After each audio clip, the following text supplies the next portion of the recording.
Hello everybody and welcome to Quake Pro League, where today I am sat down with dooi. So I want to talk about your kind of journey. You're on the first stage of QPL. How are you finding the format and competing against weekly top tier competition? I think the format's pretty friendly to my playstyle. I like to prepare for my matches and get a feel for who I'm playing and how they like to address the game. So I think the format's pretty friendly. It's super player friendly to only have to play one match every Sunday. I think they've kind of addressed some of the feedback on the challengers. So we've got the challengers. They qualify for a final tournament now, and they don't have to play 4 or 5 hours every Saturday. So definitely, the format's in really good shape, and I think everybody's pretty happy. Yeah, exactly. I mean, since your opening game against Rafa, you've gone on to win the following 4 games. How do you kind of view yourself within the QPL ecosystem? Do you kind of see yourself as being able to break through to be top 2?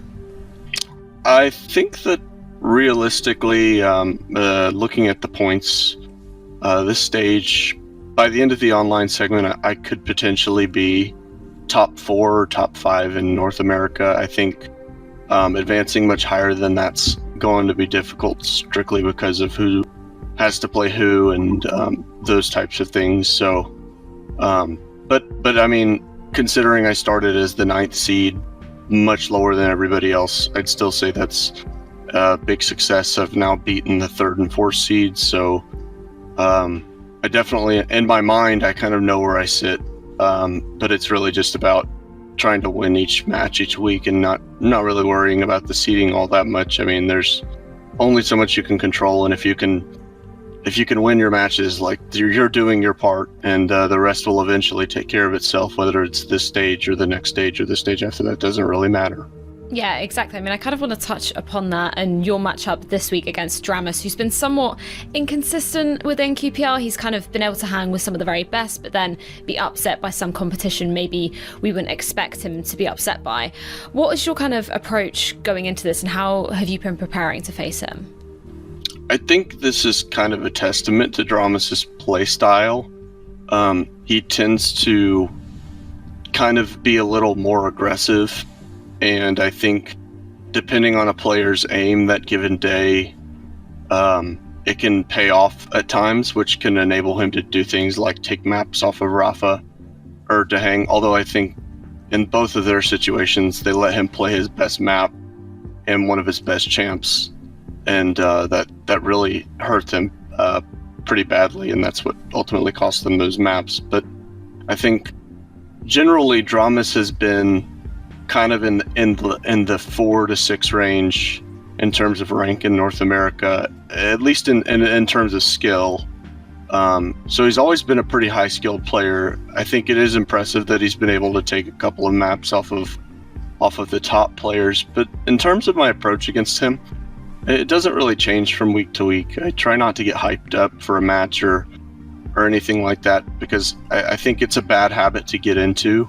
If you do something like that in a tournament, you can burn yourself out, and then your capacity to go deep in a tournament is just completely gone. So I think I just try and take it like another match and treat him like I've treated Nosfa, Saige, Blaz, and Genic, and even Rafa. So, I think with Rafa, it's a matchup issue. It's typically pretty hard for me to beat him in competition. But most of the other NA players, I feel I have a good chance of winning against at least.